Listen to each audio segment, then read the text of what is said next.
ನಮಸ್ಕಾರ ಸ್ನೇಹಿತರೆ, ವಿಡಿಯೋ ಪ್ರಾರಂಭ ಮಾಡೋದಕ್ಕಿಂತ ಮೊದಲು ನಾನೊಂದು ಶುಭ ಸುದ್ದಿಯನ್ನು ನಿಮ್ಮ ಜೊತೆ ಹಂಚ್ಕೊಳ್ತಾ ಇದ್ದೇನೆ. ಅದೇನು ಅಂತ ಹೇಳಿದ್ರೆ, ಇವತ್ತು ನಾನು 25,000 ಸಬ್ಸ್ಕ್ರೈಬರ್ಸ್ನ ದಾಟಿ ಮುಂದೆ ಹೋಗ್ತಾ ಇದ್ದೇನೆ. ಕೇವಲ 1 ವರ್ಷದ ಹಿಂದೆ ನಾನು ಈ ಕಾಫಿ ಐತಿ ಯೂಟ್ಯೂಬ್ ಚಾನಲ್ ನ ಪ್ರಾರಂಭ ಮಾಡಿದೆ. ನೀವು ನನಗೆ ಕೊಡ್ತಾ ಇರುವಂತಹ ಸಹಕಾರ ಮತ್ತು ಪ್ರೋತ್ಸಾಹ ಇದೆಲ್ಲೋದ್ರಿಂದಾಗಿ ನಾನು ಈಗ 25,000 ಮಾರ್ಕ್ ಅನ್ನ ದಾಟಿ ಮುಂದೆ ಹೋಗ್ತಾ ಇದ್ದೇನೆ. ಹಾಗೇನೆ ಕೆಲವೇ ದಿನಗಳಲ್ಲಿ ನಾನು 50,000 ಮಾರ್ಕ್ ಏನಿದೆ ಅದನ್ನ ಕೂಡ ದಾಟ್ತೇನೆ ಅನ್ನೋ ಒಂದು ವಿಶ್ವಾಸ ನನಗಿದೆ. ಹಾಗಾಗಿ ಮೊದಲಿಗೆ ನಾನು ನಿಮ್ಗೆ ಚಿರಋಣಿಯಾಗಿದ್ದೇನೆ. ಹಾಗೇನೆ ನಿಮ್ಗೆಲ್ಲರಿಗೂ ಕೂಡ ನನ್ನ ಕೃತಜ್ಞತೆಯನ್ನು ಸಲ್ಲಿಸ್ತಾ ಇದ್ದೇನೆ. ನನಗನ್ನಿಸ್ತದೆ 1 ವಾರದ ಹಿಂದೆ ಒಬ್ರು ವೀಕ್ಷಕರು ನನಗೊಂದು ಮೆಸೇಜ್ ಅನ್ನ ಮಾಡಿದ್ರು ಕಮೆಂಟ್ಸ್ ಮುಖಾಂತರ. ನಿಮ್ಮ ಕಿರು ಪರಿಚಯವನ್ನ ನೀವು ಇಲ್ಲಿವರೆಗೂ ಮಾಡ್ಕೊಂಡಿಲ್ಲ, ದಯವಿಟ್ಟು ನಿಮ್ಮ ಪರಿಚಯವನ್ನ ಮಾಡ್ಕೊಳ್ಳಿ ಅಂತ ಹೇಳಿದ್ದಾರೆ.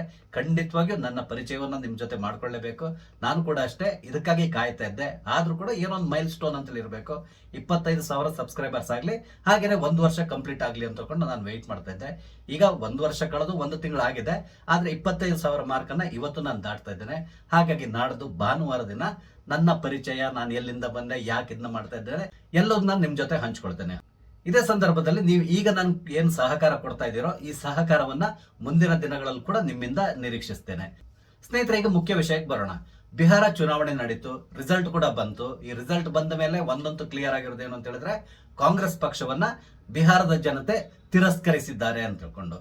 ಇದಕ್ಕೆ ಕಾರಣ ಏನು ಅನ್ನೋದನ್ನ ಕಾಂಗ್ರೆಸ್ ಪಕ್ಷದವರು ಹುಡುಕಬೇಕಾಗಿದೆ. ಆದ್ರೆ ಕಾಂಗ್ರೆಸ್ ಪಕ್ಷದವರು ಆ ಕೆಲಸವನ್ನ ಖಂಡಿತವಾಗಿ ಮಾಡಲ್ಲ. ಅದಕ್ಕೆ ಬದಲಾಗಿ ಅವರು ಕುಂಟು ನೆಪಗಳನ್ನ ಹೇಳಿಕೊಂಡು ಬೇರೆ ಇನ್ಯಾರ್ದೋ ತಲೆ ಮೇಲೆ ಗೂಬೆ ಕೂರಿಸಲಿಕ್ಕೆ ಹೊರಟಿದ್ದಾರೆ. ಅವ್ರು ಮಾತಾಡ್ತಾ ಇರುವಂತಹ ರೀತಿ ಎಲ್ಲದನ್ನು ನೋಡಿದ್ರೆ ನಾವೇ ಅಲ್ಲಿ ಗೆಲುವನ್ನ ಸಾಧಿಸಬೇಕಿತ್ತು. ಆದ್ರೆ ಬೇರೆಯವರೆಲ್ಲರೂ ಸೇರಿ ನಮ್ಗೆ ಮೋಸ ಮಾಡಿದ್ರು, ಹಾಗಾಗಿ ನಾವು ಸೋತ್ವಿ. ಈ ರೀತಿಯಾಗಿ ಅವರು ಎಲ್ಲ ಕಡೆ ಮಾತಾಡ್ಕೊಂಡು ಬರ್ತಾ ಇದ್ದಾರೆ. ಬಿಹಾರ ಸೋಲಿಗೆ ಸಂಬಂಧಪಟ್ಟಂತೆ ಮೊನ್ನೆ ಇಂದಿರಾ ಭವನದಲ್ಲಿ ಒಂದು ಮೀಟಿಂಗ್ ಅನ್ನ ಆಯೋಜನೆ ಮಾಡಿದ್ರು ಕಾಂಗ್ರೆಸ್ ಪಕ್ಷದವರು. ಆ ಮೀಟಿಂಗ್ ನಲ್ಲಿ ಸೋನಿಯಾ ಗಾಂಧಿ, ರಾಹುಲ್ ಗಾಂಧಿ, ಪ್ರಿಯಾಂಕಾ ವಾದ್ರಾ ಅಂದ್ರೆ ಈ ಗಾಂಧಿ ಕುಟುಂಬ ಮತ್ತು ಕಾಂಗ್ರೆಸ್ ಪಕ್ಷದ ಅಧ್ಯಕ್ಷರು ಅನ್ಸ್ಕೊಂಡಿರುವಂತಹ ಮಲ್ಲಿಕಾರ್ಜುನ್ ಖರ್ಗೆ, ಹಾಗೇನೆ ಕೆ.ಸಿ. ವೇಣುಗೋಪಾಲ್, ಸುರ್ಜೇವಾಲಾ, ಈ ರೀತಿ ಕಾಂಗ್ರೆಸ್ನ ಅತಿರಥ ಮಹಾರಥರು ಎಲ್ಲರೂ ಕೂಡ ಈ ಒಂದು ಸಭೆಯಲ್ಲಿ ಭಾಗವಹಿಸಿದ್ರು. ಇವರು ಈ ಸಭೆ ಸೇರಿಯಲ್ಲಿ ತಾವು ಸೋಲಿಕ್ಕೆ ಮುಖ್ಯ ಕಾರಣ ಏನು, ಅದರ ಹಿನ್ನೆಲೆ ಏನು, ನಾವು ಮುಂದಿನ ದಿನಗಳಲ್ಲಿ ಯಾವ ರೀತಿಯಾಗಿ ನಮ್ಮ ಪಕ್ಷವನ್ನು ಸಂಘಟಿಸಿಕೊಂಡು ಬರಬಹುದು, ಈ ರೀತಿಯಾಗಿ ಯೋಚನೆ ಮಾಡಬೇಕಿತ್ತು. ಅದಕ್ಕೆ ಸಂಬಂಧಪಟ್ಟಂತೆ ಮುಂದಿನ ಕಾರ್ಯಯೋಜನೆ ಬಗ್ಗೆ ಇವರು ಮಾತಾಡಬೇಕಾಗಿತ್ತು. ಆದ್ರೆ ಇಲ್ಲಿ ಕಾಂಗ್ರೆಸ್ ಪಕ್ಷ ಆ ಕೆಲಸವನ್ನ ಮಾಡ್ಲಿಕ್ಕೆ ಹೋಗಿಲ್ಲ. ಅದಕ್ಕೆ ಬದಲಾಗಿ ಇಲ್ಲಿ ರಾಹುಲ್ ಗಾಂಧಿ ಮತ್ತು ಟೀಮ್ನವ್ರು ಏನ್ ಹೇಳಿದ್ರು ಅಂತ ಹೇಳಿದ್ರೆ, ನಾವು ಸೋಲಿಕ್ಕೆ ಮುಖ್ಯ ಕಾರಣ ಚುನಾವಣಾ ಕಮಿಷನ್, ಚುನಾವಣಾ ಆಯೋಗ ಇಲ್ಲಿ ಬಿಜೆಪಿ ಜೊತೆ ಕೈ ಜೋಡಿಸಿ ನಮ್ಮನ್ನ ಸೋಲಿಸಿದೆ, ಈ ರೀತಿಯಾದಂತಹ ಹೇಳಿಕೆಗಳನ್ನ ಕೊಟ್ಟರು. ಅದ್ರ ಜೊತೆ ಈಗ 9 ರಾಜ್ಯಗಳು ಮತ್ತು 3 ಕೇಂದ್ರಾಡಳಿತ ಪ್ರದೇಶಗಳಲ್ಲಿ ನಡೀತಾ ಇರುವಂತಹ SIR ಪ್ರಕ್ರಿಯೆ ಏನಿದೆ ಅದನ್ನ ನಾವು ವಿರೋಧಿಸಬೇಕು, ಅದರ ವಿರುದ್ಧವಾಗಿ ನಾವು ಹೋರಾಟ ಮಾಡಬೇಕು, ಈ ರೀತಿಯಾದಂತಹ ನಿರ್ಣಯವನ್ನ ತಗೊಂಡ್ರು. ಹಾಗೇನೆ ಬಿಹಾರ ಸೋಲಿಗೆ ಮುಖ್ಯ ಕಾರಣ ಈ 65 ಲಕ್ಷ ವೋಟ್ಸ್ ಏನ್ ಡಿಲೀಟ್ ಆಗಿದೆ, ಅದರಿಂದಾಗಿ ನಾವು ಸೋತಿದ್ದೇವೆ ಅಂತ ಈ ಒಂದು ಮೀಟಿಂಗ್ ನಲ್ಲಿ ಅವರು ಹೇಳಿದ್ರು. ಪದೇ ಪದೇ ನನಗೆ ಹೇಳಲಿಕ್ಕೂ ಕೂಡ ಇಷ್ಟ ಇಲ್ಲ ಈ 65 ಲಕ್ಷ ಮತದಾರರು ಯಾರು ಅಂತಕೊಂಡು. ಒಂದಿಷ್ಟು ಜನ ಅಕ್ರಮ ವಲಸಿಗರಿದ್ರು, ಹಾಗೇನೆ ಇನ್ನೊಂದಿಷ್ಟು ಜನ ಬಿಹಾರದಿಂದ ಬೇರೆ ಕಡೆ ಶಿಫ್ಟ್ ಆದವರಿದ್ರು, ಹಾಗೇನೆ ಇನ್ನು ಕೆಲವರು 2 ಕಡೆ ಮತಪಟ್ಟಿಯಲ್ಲಿ ಹೆಸರಿದ್ದವರು ಇದ್ರು. ಅದ್ರ ಜೊತೆಗೆ ಒಂದು 20 ಲಕ್ಷ ಜನ ಮರಣವನ್ನು ಹೊಂದಿದವರ ಹೆಸರು ಕೂಡ ಈ ವೋಟರ್ ಲಿಸ್ಟ್ ನಲ್ಲಿ ಇತ್ತು. ಅವರೆಲ್ಲರ ಹೆಸರನ್ನ ಡಿಲೀಟ್ ಮಾಡಲಾಗಿದೆ. ಈಗ ಕಾಂಗ್ರೆಸ್ ಪಕ್ಷದವರು ಏನ್ ಹೇಳ್ತಾ ಇದ್ದಾರೆ ಅಂತ ಹೇಳಿದ್ರೆ, ಮೊನ್ನೆ BK ಹರಿಪ್ರಸಾದ್ ಕೂಡ ಅದೇ ರೀತಿಯಲ್ಲಿ ಹೇಳಿದ್ರು, ಈ 65 ಲಕ್ಷ ಮತದಾರರು ಯಾರಿದ್ದಾರೋ ಅವರೆಲ್ಲರೂ ನಮ್ಗೆ ಮತ ಹಾಕುವಂತವ್ರು, ಅವರ ಹೆಸರನ್ನು ಡಿಲೀಟ್ ಮಾಡಿರೋದ್ರಿಂದಾಗಿ ನಾವು ಬಿಹಾರಲ್ಲಿ ಸೋತ್ವಿ ಅಂತ ಹೇಳಿದ್ರು. ಇದು ಎಷ್ಟು ಹಾಸ್ಯಾಸ್ಪದ ಹೇಳಿಕೆ ಅಂತ ಹೇಳಿದ್ರೆ, ಸತ್ತವ್ರು ಯಾರಾದ್ರೂ ಬಂದು ಇಲ್ಲಿ ಓಟನ್ನ ಹಾಕ್ತಾರ? ಇವ್ರು ಹೇಳುವ ರೀತಿ ಹೇಗಿದೆ ಅಂತ ಹೇಳಿದ್ರೆ, ಈಗ ನನ್ನನ್ನೇ ತಗೊಳ್ಳಿ, ನನಗೂ ವಯಸ್ಸಾಗ್ತದೆ ಅಥವಾ ಬೇರೆ ಇನ್ನೇನೋ ಕಾರಣದಿಂದ ನಾನು ಯಾವತ್ತೂ ಒಂದಿನ ಸಾಯಬಹುದು. ಯಾಕಂದ್ರೆ ಯಾರು ಕೂಡ ಅಮರರಲ್ಲ, ಇಲ್ಲಿ ಸಾಯಲೇಬೇಕು ಒಂದು ದಿನ. ಆದ್ರೆ ನಾನು ಸಾಯೋಕ್ಕಿಂತ ಮೊದಲು ಒಂದು ವಿಲ್ಲನ್ನ ಬರೆದಿಟ್ಬಿಡ್ತೇನೆ, ನೋಡಿ ನಾನು ಸತ್ತ ನಂತರ ನನ್ನ ಮತವನ್ನ ಇಂಥವ್ರು ಹಾಕ್ಬೇಕು ಅಂತ ಹೇಳಿ ಯಾರಿಗೋ ಒಂದು ಅಥಾರಿಟಿಯನ್ನು ಕೊಟ್ಟು ನಾನು ಹೋಗ್ಬೇಕಾಗಿ ಬರ್ತದೆ. ಆ ರೀತಿಯಲ್ಲಿ BK ಹರಿಪ್ರಸಾದ್ ಅಥವಾ ಕಾಂಗ್ರೆಸ್ ಪಕ್ಷದವ್ರು ಮಾತಾಡ್ತಾ ಇದ್ದಾರೆ. 65 ಲಕ್ಷ ಜನರಲ್ಲಿ 20 ಲಕ್ಷ ಜನ ಸತ್ತವರೇ ಇದ್ದಾರೆ, ಅವ್ರನ್ನು ಸೇರಿಸ್ಕೊಂಡಿವ್ರು ಮಾತಾಡ್ತಾ ಇದ್ದಾರೆ. ಅವ್ರೆಲ್ರ ಮತ ನಮ್ಗೆ ಬರ್ಬೇಕಾಗಿತ್ತು, ಆದ್ರೆ ಅವ್ರ ಹೆಸರನ್ನ ಡಿಲೀಟ್ ಮಾಡಿರೋದ್ರಿಂದಾಗಿ ನಾವು ಸೋತಿದ್ವಿ ಅಂತ ಹೇಳ್ತಾ ಇದ್ದಾರೆ. ಸಾಮಾನ್ಯ ಜ್ಞಾನ ಇರುವವನಿಗಾದ್ರೂ ಗೊತ್ತಾಗ್ತದೆ ಇವರು ಎಷ್ಟು ಸುಳ್ಳು ಹೇಳ್ತಾ ಇದ್ದಾರೆ ಅನ್ನೋದು. ಅದು ಬೇರೆ ವಿಷಯ. ಈಗ ಪುನಃ ಈ ಮೀಟಿಂಗ್ ವಿಷಯಕ್ಕೆ ಬರೋದಾದ್ರೆ, ಈ ಮೀಟಿಂಗ್ ನಲ್ಲಿ ಮುಖ್ಯವಾಗಿ ಡಿಸ್ಕಸ್ ಆಗಿರೋದು ಈ SIR ಪ್ರಕ್ರಿಯೆಗೆ ನಾವು ಹೇಗೆ ತಡೆಯೊಡ್ಡೋದು. SIR ಪ್ರಕ್ರಿಯೆ ಯಾವುದೇ ಕಾರಣಕ್ಕೆ ಮುಂದುವರಿಬಾರದು, ದೇಶದಲ್ಲಿ ಎಲ್ಲಿಯೂ ಕೂಡ ಮತಪಟ್ಟಿ ಪರಿಷ್ಕರಣೆ ಆಗ್ಲೇಬಾರದು. ಈ ರೀತಿಯಾದಂತಹ ನಿರ್ಧಾರಕ್ಕೆ ಬಂದಂತಹ ಈ ಕಾಂಗ್ರೆಸ್ನ ಧುರೀಣರು ಈಗ ಒಂದು ಪ್ಲಾನ್ ನ ಮಾಡ್ಕೊಂಡಿದ್ದಾರೆ. ಅದೇನು ಅಂತ ಹೇಳಿದ್ರೆ, ಡಿಸೆಂಬರ್ ಮೊದಲ ವಾರದಲ್ಲಿ ರಾಮ್ಲೀಲಾ ಮೈದಾನದಲ್ಲಿ ಇವರು ಬೃಹತ್ ಪ್ರತಿಭಟನೆಯನ್ನ ಮಾಡ್ತಾರಂತೆ. ಆ ಸಂದರ್ಭದಲ್ಲಿ ಈಗ 9 ರಾಜ್ಯ ಮತ್ತು 3 ಕೇಂದ್ರಾಡಳಿತ ಪ್ರದೇಶದಲ್ಲಿ ನಡೀತಾ ಇದೆಯಲ್ಲ SIR ಪ್ರಕ್ರಿಯೆ, ಆ ರಾಜ್ಯದಲ್ಲಿರುವಂತಹ ಕಾರ್ಯಕರ್ತರನ್ನೆಲ್ಲ ನಾವು ಕರ್ಸ್ಕೊಂಡ್ ಬರ್ಬೇಕು, ಅವ್ರನ್ನೆಲ್ಲರೂ ಸೇರಿಸಿ ಇಲ್ಲೊಂದು ಬೃಹತ್ ಪ್ರತಿಭಟನೆಯನ್ನು ಮಾಡಬೇಕು. ಮುಂದಿನ ದಿನಗಳಲ್ಲಿ SIR ಪ್ರಕ್ರಿಯೆ ವಿರುದ್ಧವಾಗಿ ನಾವು ಸತತವಾಗಿ ಹೋರಾಡಬೇಕು, ಈ ರೀತಿಯಾಗಿ ಒಂದು ನಿರ್ಧಾರವನ್ನ ತಗೊಂಡಿದ್ದಾರಂತೆ. ಇಲ್ಲಿ ಕಾಂಗ್ರೆಸ್ ಪಕ್ಷದವರು ಈ ರೀತಿಯಾದಂತಹ ನಿರ್ಧಾರ ತಗೊಳ್ಳಿಕ್ಕೂ ಕೂಡ ಒಂದು ಮುಖ್ಯ ಕಾರಣ ಇದೆ. ಅದೇನು ಅಂತ ಹೇಳಿದ್ರೆ, ಒಂದ್ ವೇಳೆ SIR ಪ್ರಕ್ರಿಯೆ ಆದ್ರೆ ದೇಶದಲ್ಲಿರುವಂತಹ ಅಕ್ರಮ ವಲಸಿಗರು ಯಾರೆಲ್ಲ ಇದ್ದಾರೆ, ಅದರಲ್ಲೂ ಮುಖ್ಯವಾಗಿ ಬಾಂಗ್ಲಾದೇಶ ಮತ್ತು ಮಯನ್ಮಾರ್ನಿಂದ ಬಂದಿರುವಂತಹ ರೋಹಿಂಗ್ಯಗಳು, ಇವರೆಲ್ಲರ ಹೆಸರು ಡಿಲೀಟ್ ಆಗುತ್ತೆ. ಹಾಗೇನೆ 2-3 ಕಡೆಗಳಲ್ಲಿ ಓಟನ್ನು ಹೊಂದಿರುವಂತಹ ಮತದಾರರ ಹೆಸರು ಕೂಡ ಇಲ್ಲಿ ಡಿಲೀಟ್ ಆಗಿ ಹೋಗ್ತದೆ. ಇದರಿಂದಾಗಿ ಚುನಾವಣೆ ಸಂದರ್ಭದಲ್ಲಿ ನಮ್ಗೆ ಅಕ್ರಮ ಎಸಗಲಿಕ್ಕೆ ಸಾಧ್ಯವಾಗೋದಿಲ್ಲ. ಇಲ್ಲಿ ಕಾಂಗ್ರೆಸ್ನವರ ನೀತಿ ಏನಂತ ಹೇಳಿದ್ರೆ, ಈ ಬಾಂಗ್ಲಾದೇಶಿಯರು ಇರ್ಬಹುದು, ರೋಹಿಂಗ್ಯಗಳಿರ್ಬಹುದು, ಇವರೆಲ್ಲರೂ ಕೂಡ ಮುಸಲ್ಮಾನರು ಅಂದ್ರೆ ನಮ್ಗೆ ವೋಟ್ ಹಾಕ್ತಾರೆ. ಹಾಗಾಗಿ ಯಾವುದೇ ಕಾರಣಕ್ಕೆ ಅವರ ವೋಟನ್ನ ಡಿಲೀಟ್ ಮಾಡ್ಲಿ ಬಿಡಬಾರದು.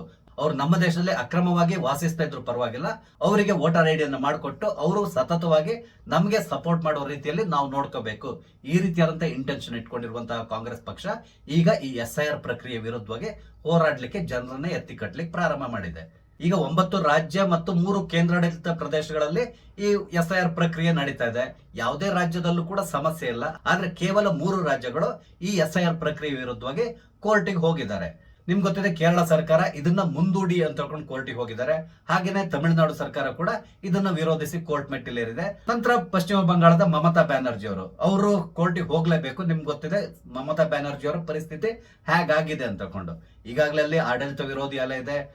ಅದ್ರ ಜೊತೆಗೆ ಹೆಚ್ಚು ಕಮ್ಮಿ 1.5 ಕೋಟಿ ಅಕ್ರಮ ವಲಸಿಗರು ಈ ಪಶ್ಚಿಮ ಬಂಗಾಳದಲ್ಲಿ ಇದ್ದಾರೆ ಅನ್ನೋದು ಕೂಡ ಎಲ್ರಿಗೂ ಗೊತ್ತಿರುವಂತಹ ವಿಷಯ. ಈಗ ಈ SIR ಪ್ರಕ್ರಿಯೆ ಪ್ರಾರಂಭ ಆದ ತಕ್ಷಣ ಬಹಳಷ್ಟು ಜನ ಬಾಂಗ್ಲಾದೇಶಕ್ಕೆ ವಾಪಸ್ ಹೋಗ್ಲಿಕ್ಕೆ ಪ್ರಯತ್ನ ಪಟ್ಟು ಈಗಾಗಲೇ BSF ನವರ ಕೈಗೆ ಸಿಕ್ಕಾಕೊಂಡು ಜೈಲ್ ಕಂಬಿ ಎಣಿಸ್ತಾ ಇದ್ದಾರೆ. ಅದೇ ರೀತಿಯಲ್ಲಿ ಈಗಾಗಲೇ ಬಹಳಷ್ಟು ಜನ BSF ನವರ ಕಣ್ ತಪ್ಪಿಸಿಕೊಂಡು ವಾಪಸ್ ಬಾಂಗ್ಲಾಕ್ ಹೋಗಿರೋದು ಕೂಡ ಗೊತ್ತಿದೆ. ಇವರೆಲ್ಲರೂ ಕೂಡ ಅಷ್ಟೇ ಮೊದಲಿಂದನೂ TMC ಗೆ ಸಪೋರ್ಟ್ ಮಾಡ್ಕೊಂಡು ಬಂದಂತವ್ರು. ಅಂದ್ರೆ ಇವರ ವೋಟ್ ಬ್ಯಾಂಕ್ ಅದು. ಒಂದ್ ವೇಳೆ ಈ ವೋಟ್ ಬ್ಯಾಂಕ್ ಈ ಬಾರಿ ಕೈ ತಪ್ಪಿತು ಅಂತ ಹೇಳಿದ್ರೆ ಖಂಡಿತವಾಗಿ ಮಮತಾ ಬ್ಯಾನರ್ಜಿ ಅವರು ಅಲ್ಲಿ ಸೋಲು ಅನ್ನೋದಂತೂ ಗ್ಯಾರಂಟಿ. ಅದಕ್ಕಾಗಿ ಮಮತಾ ಬ್ಯಾನರ್ಜಿ ಅವರು ಈಗ ಏನಾದ್ರೂ ಮಾಡಿ ಇದನ್ನ ತಡಿಬೇಕು ಅಂತ ಕೊಂಡು ಶತ ಪ್ರಯತ್ನ ಮಾಡ್ತಾ ಇದ್ದಾರೆ. ಆದ್ರೆ ಅವ್ರ ಕೈಲಿ ಅದು ಆಗ್ತಾ ಇಲ್ಲ. ಮುಂದೆ ಕೋರ್ಟ್ ಅಲ್ಲಿ ಏನ್ ನಿರ್ಧಾರ ಆಗುತ್ತೋ ಗೊತ್ತಿಲ್ಲ, ಅದು ಬೇರೆ ವಿಷಯ. ಪುನಃ ಕಾಂಗ್ರೆಸ್ ಪಕ್ಷದ ಮೀಟಿಂಗ್ ವಿಷಯಕ್ಕೆ ಬರೋದಾದ್ರೆ, ಇಲ್ಲಿ ಕಾಂಗ್ರೆಸ್ ಪಕ್ಷದ ಅಧಿನಾಯಕಿ ಸೋನಿಯಾ ಗಾಂಧಿ ಇರಬಹುದು ಅಥವಾ ಅಧಿನಾಯಕರಾದಂತಹ ರಾಹುಲ್ ಗಾಂಧಿ ಇರಬಹುದು, ಇವರೆಲ್ಲರೂ ಏನ್ ತಿಳ್ಕೊಂಡಿದ್ದಾರೆ ಅಂತ ಹೇಳಿದ್ರೆ, ಭಾರತವನ್ನ ಆಳ್ಲಿಕ್ಕೆ ನಮ್ಮ ಕುಟುಂಬ ಬಿಟ್ಟು ಬೇರೆ ಯಾರ ಕೈಲೂ ಸಾಧ್ಯ ಇಲ್ಲ. ನಾವು ಹುಟ್ಟಿರೋದೇ ಈ ದೇಶವನ್ನ ಆಳ್ಲಿಕ್ಕಾಗಿ. ಆದ್ರಿಂದಾಗಿ ನಮ್ಮ ಕೈಲೇ ಯಾವಾಗ್ಲೂ ಅಧಿಕಾರ ಇರಬೇಕು. ಮಧ್ಯದಲ್ಲೇನೋ 1-2 ಟರ್ಮ್ ಬೇರೆಯವರು ಆಳ್ಳಿ ಪರವಾಗಿಲ್ಲ, ಆದ್ರೆ ಸತತವಾಗಿ ಬೇರೆ ಯಾರಿಗೂ ಕೂಡ ನಾವು ಆಳ್ಲಿಕ್ಕೆ ಬಿಡಬಾರ್ದು. ನಾವೇ ಪುನಃ ಅಧಿಕಾರವನ್ನ ಹಿಡಿಬೇಕು. ಅದಕ್ಕಾಗಿ ಇವರು ಏನ್ ಮಾಡ್ಬೇಕು, ಸರಿಯಾದ ರೀತಿಯಲ್ಲಿ ಹೋರಾಟವನ್ನ ನಡೆಸಬೇಕು. ಈಗಿರುವಂತ ಆಡಳಿತ ಪಕ್ಷ ಅಂದ್ರೆ NDA ವಿರುದ್ಧವಾಗಿ ಇವರು ಏನಾದ್ರೂ ಹೋರಾಟವನ್ನ ನಡೆಸಬೇಕು. ಯಾವ್ದಾದ್ರು ಒಂದು ಸರಿಯಾದಂತಹ ವಿಷಯವನ್ನು ಇಟ್ಕೊಂಡು ಹೋರಾಟ ಮಾಡಬೇಕು. ಈಗಿನ ಸರ್ಕಾರ ಏನಾದ್ರೂ ಭ್ರಷ್ಟಾಚಾರದಲ್ಲಿ ಭಾಗಿಯಾಗಿದ್ದಿದ್ರೆ ಅದನ್ನ ಹಿಡ್ಕೊಂಡು ಇವ್ರು ಹೋರಾಟ ಮಾಡಬೇಕಿತ್ತು. ಆದ್ರೆ ಸದ್ಯದ ಪರಿಸ್ಥಿತಿಯಲ್ಲಿ ಕಾಂಗ್ರೆಸ್ ನಲ್ಲಿ ಆ ರೀತಿಯಾದಂತಹ ಯಾವುದೇ ಅಸ್ತ್ರ ಇಲ್ಲ. ಕಾರಣ ಏನು ಅಂತ ಹೇಳಿದ್ರೆ, ಈ 11 ವರ್ಷಗಳಲ್ಲಿ ನರೇಂದ್ರ ಮೋದಿ ಸರ್ಕಾರ ಅತ್ಯಂತ ಕ್ಲೀನ್ ಆಡಳಿತವನ್ನೇ ಕೊಟ್ಟಿದೆ. ಬೇರೆ ಬೇರೆ ಸಮಸ್ಯೆಗಳು ಆಗಿರ್ಬೋದು, ಅದು ಬೇರೆ ವಿಷಯ. ಆದ್ರೆ ಭ್ರಷ್ಟಾಚಾರದ ವಿಷಯಕ್ಕೆ ಬಂದ್ರೆ ಯಾವುದೇ ರೀತಿಯಾದಂತಹ ಭ್ರಷ್ಟಾಚಾರಗಳು ಇಲ್ಲಿವರೆಗೂ ನಡೆದಿಲ್ಲ. ಆದ್ರೂ ಕೂಡ ಕಾಂಗ್ರೆಸ್ ಪಕ್ಷ ಬಹಳಷ್ಟು ಪ್ರಯತ್ನವನ್ನ ಪಡ್ತು. ನಿಮ್ಗೆ ಗೊತ್ತಿದೆ, ಈ ಹಿಂದೆ ರಫೇಲ್ ವಿಷಯದಲ್ಲಿ ಬಹುದೊಡ್ಡ ಭ್ರಷ್ಟಾಚಾರ ನಡೆದಿದೆ ಅಂತ ಹೇಳಿ ರಾಹುಲ್ ಗಾಂಧಿ ಅವರು ಹೋರಾಟವನ್ನ ಮಾಡಿದ್ರು, ಏನೇನೋ ಹೇಳಿದ್ರು. ಕೊನೆಗೆ ಕೋರ್ಟ್ ಅಲ್ಲಿ ಹೋಗಿ ಕ್ಷಮೆಯನ್ನು ಕೂಡ ಕೇಳಿದ್ರು. ನಂತರ ಹಾಗೇನೆ ಅವರು ಇನ್ನೊಂದು ಪೆಗಾಸಿಸ್ ವಿಷಯನ ಹಿಡ್ಕೊಂಡ್ರು. ಇಸ್ರೇಲ್ ನಿರ್ಮಿತ ಬೇಹುಗಾರಿಕಾ ಸಾಫ್ಟ್ವೇರ್ ಆದಂತಹ ಪೆಗಾಸಿಸ್ ನ ಎಲ್ಲರ ಮೊಬೈಲ್ ನಲ್ಲಿ ಇವರು ರಿಮೋಟ್ ಆಗಿ ಇನ್ಸ್ಟಾಲ್ ಮಾಡಿಸಿದ್ದಾರೆ. ಆ ಮುಖಾಂತರ ನಾವು ನಮ್ಮ ಮೊಬೈಲ್ ನಲ್ಲಿ ಯಾರ ಜೊತೆ ಮಾತಾಡ್ತಾ ಇದ್ದೇವೆ, ನಮ್ಗೆ ಏನ್ ಮೆಸೇಜ್ ಬರ್ತದೆ ಅಂದ್ರೆ ಟೋಟಲ್ ಆಗಿ ನಮ್ಮ ಮೊಬೈಲ್ ಗಳನ್ನ ಹ್ಯಾಕ್ ಮಾಡಿಸಿದ್ದಾರೆ ಅಂತೇಳಿ ಹೇಳಿ ಕೂಡ ಒಂದು ಬಹುದೊಡ್ಡದಂತ ಅಪಾದನೆಯನ್ನ ಕೇಂದ್ರ ಸರ್ಕಾರದ ಮೇಲೆ ಮಾಡಿದ್ರು. ಕೋರ್ಟಿಗೆ ಕೂಡ ಹೋದ್ರು. ಕೋರ್ಟ್ ಅಲ್ಲಿ ಕೇಳ್ತಾ, ಆ ತರ ಇದ್ರೆ ನಿಮ್ಮ ಮೊಬೈಲ್ ನ ಕೊಡಿ, ನಾವು ಇದನ್ನ ಪರೀಕ್ಷೆ ಮಾಡ್ತೇವೆ ಅಂತ ಹೇಳಿದ್ರೆ ಅದನ್ನ ಕೊಡ್ಲಿಕ್ಕೆ ಕಾಂಗ್ರೆಸ್ ಪಕ್ಷದ ಒಬ್ಬ ನಾಯಕ ಮುಂದೆ ಬರಲಿಲ್ಲ. ಅಂದ್ರೆ ಅವ್ರಿಗೆ ಕೂಡ ಗೊತ್ತು ಇದೆಲ್ಲದೂ ನಾವು ಸುಳ್ಳು ಸುದ್ದಿಯನ್ನ ಹಬ್ಬಿಸ್ತಾ ಇದ್ದೇವೆ ಅಂತೇಳಿ. ಕೊನೆಗೆ ಕೋರ್ಟ್ ಪುನಃ ರಾಹುಲ್ ಗಾಂಧಿಗೆ ಚೀಮಾರಿ ಹಾಕಿ ಕಳಿಸ್ಕೊಡ್ತು. ಅದಲ್ಲದೆ 2014ರಿಂದನೂ ಕೂಡ ಅಷ್ಟೇ ಚುನಾವಣೆಯನ್ನ ಗೆಲ್ಬೇಕು ಅಂತೇಳಿ ಸೋನಿಯಾ ಗಾಂಧಿ ಅಂಡ್ ಟೀಮ್ ನರೇಂದ್ರ ಮೋದಿ ಅವರ ಮೇಲೆ ಪರ್ಸನಲ್ ಆಗಿ ಅಪಾದನೆಗಳನ್ನ ಮಾಡ್ಕೊಂತ ಬಂದ್ರು. ನಿಮ್ಗೆ ಗೊತ್ತಿರಬಹುದು, ಫಸ್ಟ್ ಚಾಯ್ವಾಲಾ ಅಂತ ಹೇಳಿದ್ರು, ಅದಾದ್ಮೇಲೆ ಚೌಕಿದಾರ್ ಚೋರ್ ಹೈ ಅಂತ ಹೇಳಿದ್ರು. ನಂತರ ಸೋನಿಯಾ ಗಾಂಧಿ ಅವರು ಒಂದು ಭಾಷಣ ಮಾಡ್ತಾ ಇರುವಾಗ ಮೌತ್ ಕಾ ಸೌದಾಗರ್ ಅಂತ ಹೇಳ್ಕೊಂಡು ನರೇಂದ್ರ ಮೋದಿ ಅವರನ್ನ ಕರೆದ್ರು. ಹಾಗೆ ನಮ್ಮ ಮಲ್ಲಿಕಾರ್ಜುನ್ ಖರ್ಗೆ ಅವರು ನರೇಂದ್ರ ಮೋದಿ ಅವ್ರನ್ನ ವಿಷಸರ್ಪಕ್ಕೆ ಹೋಲಿಸಿದ್ರು, ರಾವಣ ಅಂತ ತಿಳ್ಕೊಂಡು ಹೇಳಿದ್ರು. ಈ ರೀತಿಯಾಗಿ ಏನ್ ಸಾಧ್ಯವೋ ಎಲ್ಲಾ ರೀತಿಯಾದಂತಹ ಆಪಾದನೆಗಳನ್ನ ನರೇಂದ್ರ ಮೋದಿ ಅವರ ಮೇಲೆ ಮಾಡಿದ್ರು.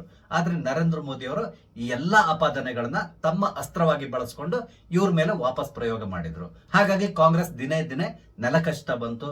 ಕಳೆದ ಲೋಕಸಭಾ ಚುನಾವಣೆಯಲ್ಲಿ ಕಾಂಗ್ರೆಸ್ ಪಕ್ಷ 99 ಸ್ಥಾನಗಳಲ್ಲಿ ಜಯ ಗಳಿಸ್ತು. ಆ ಸಂದರ್ಭದಲ್ಲಿ ಇವರು ಸಂಭ್ರಮಿಸಿದಂತ ರೀತಿಯನ್ನ ನೋಡಿದ್ರೆ ಯಾರಿಗಾದ್ರೂ ನಾಚಿಕೆ ಆಗ್ಬೇಕು. ಇವ್ರು ಯಾವ ರೀತಿ ಸಂಭ್ರಮಿಸಿದ್ರು ಅಂತ ಹೇಳಿದ್ರೆ, ನಾವು ಲೋಕಸಭಾ ಚುನಾವಣೆಯಲ್ಲಿ NDA ಬಗ್ಗು ಬಡಿದ್ವಿ, ನಾವೇ ಅಧಿಕಾರವನ್ನ ಹಿಡಿದ್ವಿ ಅನ್ನೋ ಮಟ್ಟಕ್ಕೆ ಇವರು ಸೆಲೆಬ್ರೇಟ್ ಮಾಡಿದ್ರು. ನೀವು ನೋಡಿರ್ಬೋದು ಕಾಂಗ್ರೆಸ್ನ IT ಸೆಲ್ ನ ಮುಖ್ಯಸ್ಥೆ ಆದಂತಹ ಸುಪ್ರಿಯಾ ಶ್ರೀನಾಥ್ ಯಾವ ರೀತಿಯಾಗಿ ಡಾನ್ಸ್ ಮಾಡಿದ್ರು ಅದನ್ನ ನೋಡಿದ್ರೆ ಖಂಡಿತವಾಗಿ ನಿಮ್ಗೆ ನಗು ಬರ್ತದೆ. ಆ ರೀತಿಯಾಗಿ ಸೆಲೆಬ್ರೇಟ್ ಮಾಡಿದ್ರು. ನಂತರ ಲೋಕಸಭೆಯಲ್ಲಿ ಯೋಗ್ಯತೆ ಇದೆಯೋ ಇಲ್ಲೋ ಗೊತ್ತಿಲ್ಲ, ಆದ್ರೂ ಕೂಡ ರಾಹುಲ್ ಗಾಂಧಿಯನ್ನ ಅಪೋಸಿಟ್ ಪಾರ್ಟಿ ಲೀಡರ್ ಅಂತ ತಗೊಂಡು ಮಾಡಿದ್ರು, ಅಂದ್ರೆ LOP ಅಂತ ತಗೊಂಡು ಮಾಡಿದ್ರು. ಆದ್ರೆ ಈ ವಿಪಕ್ಷ ನಾಯಕನಾಗಿ ರಾಹುಲ್ ಗಾಂಧಿ ಅವರು ಯಾವ ರೀತಿಯಾಗಿ ಕೆಲಸ ಮಾಡಬೇಕಿತ್ತೋ ಆ ರೀತಿಯಾಗಿ ಇವಾಗ್ಲೂ ಕೂಡ ಕೆಲಸ ಮಾಡ್ತಾ ಇಲ್ಲ.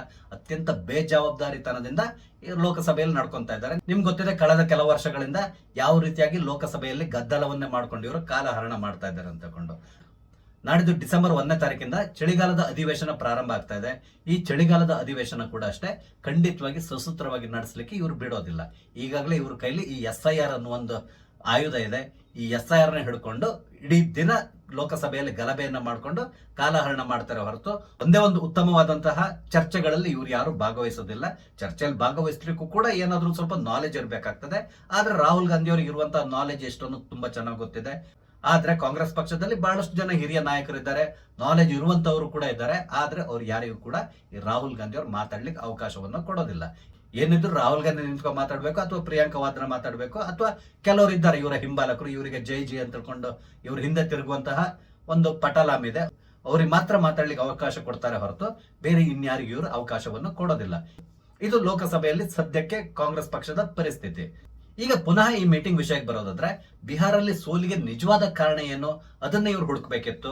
ಬಿಹಾರಲ್ಲಿ ನಾವು ಸೋಲಿಕ್ಕೆ ಜನರ ಕಾರಣ ಅಲ್ಲ, ಜನರು ನಮ್ಮನ್ನು ತಿರಸ್ಕರಿಸಲಿಲ್ಲ, ಆದ್ರೆ ಚುನಾವಣಾ ಆಯೋಗ ನಮ್ಮನ್ನ ಸೋಲಿಸ್ತು. ಚುನಾವಣಾ ಆಯೋಗದ ಅಧ್ಯಕ್ಷರಾದಂತಹ ಜ್ಞಾನೇಶ್ ಕುಮಾರ್ ಅವರೇ ನಮ್ಮನ್ನ ಸೋಲಿಸಿದ್ರು. ಈ ರೀತಿಯಾಗಿ ಅಲ್ಲಿ ಡಿಸ್ಕಸ್ ಮಾಡಿದ್ರು. ಕೊನೆಗೆ ಇವರು ತಗೊಂಡಂತ ನಿರ್ಧಾರ SIR ಪ್ರಕ್ರಿಯೆ ವಿರುದ್ಧವಾಗಿ ಪ್ರತಿಭಟನಾ ರ್ಯಾಲಿಯನ್ನ ರಾಮ್ಲೀಲಾ ಮೈದಾನದಲ್ಲಿ ನಡೆಸೋದು ಅಂತ ತಗೊಂಡು. ಇಲ್ಲಿ ಇವ್ರ ಮುಖ್ಯ ಇಂಟೆನ್ಷನ್ ಏನು ಅಂತ ಹೇಳಿದ್ರೆ, ಈ ರ್ಯಾಲಿಯ ಮುಖಾಂತರ ಯುವ ಜನತೆಯನ್ನ ಸರ್ಕಾರದ ವಿರುದ್ಧ ಎತ್ತಿ ಕಟ್ಟಬೇಕು. ಏನಾದ್ರೂ ಮಾಡಿ ಭಾರತದಲ್ಲಿ ಜನ್ಜಿ ಅವ್ರನ್ನ ಸರ್ಕಾರದ ವಿರುದ್ಧ ಎತ್ತಿ ಕಟ್ಟಿ ಗಲಭೆಯನ್ನ ಸೃಷ್ಟಿ ಮಾಡಿ ಆ ಮುಖಾಂತರ ನಾವು ಅಧಿಕಾರವನ್ನು ಹಿಡಿಬೇಕು. ಈ ರೀತಿಯಾಗಿ ಯೋಚನೆ ಮಾಡ್ತಾ ಇರುವಂತಹ ಕಾಂಗ್ರೆಸ್ ಪಕ್ಷ ಖಂಡಿತವಾಗಿ ಮುಂದಿನ ದಿನಗಳಲ್ಲಿ ಉದ್ಧಾರ ಆಗುವಂತಹ ಲಕ್ಷಣಗಳು ಇಲ್ವೇ ಇಲ್ಲ ಅಂತ ಹೇಳ್ಬೋದು.